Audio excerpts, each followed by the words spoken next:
How many times have you looked at a given painting, situation, or even object and suddenly seen something new in it, something that had been sitting in plain sight all along?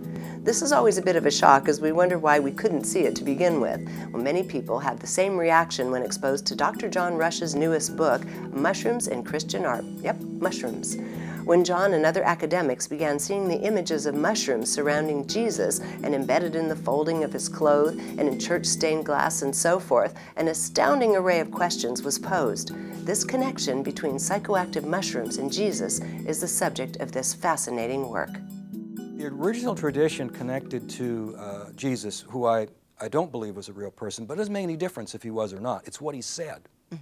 And if you read closely the Gospels in the New Testament, plus if you get into the Gnostic Gospels and so on, what you're seeing is that what was being said is, be a decent person, seek knowledge, know yourself, emotional responsibility and behavioral responsibility. That was all that was said there. And of course they couldn't sell that to the government, the Roman government. They weren't going to be decent to anybody, so it didn't stick. I'm not sure the message would stick today. If we, let's be decent people. Right. Well, there's a lot of people out there, thugs, if you will, that want to control everything.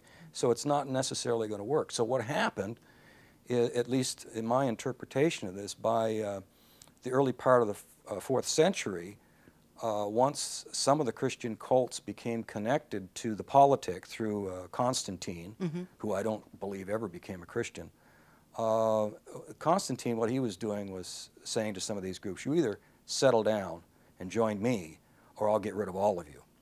And so some of them saw an opportunity to connect themselves to the government and get some tax privileges.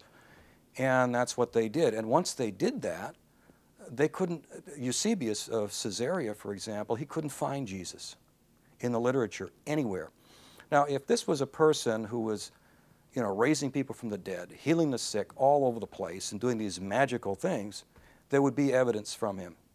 He couldn't find any, so he forged him into history. And we see this in Josephus's Jewish Wars.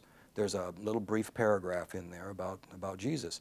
The earlier editions of Josephus's work, it's not in there. And so we know it's a forgery, and a lot of people attribute it to Eusebius.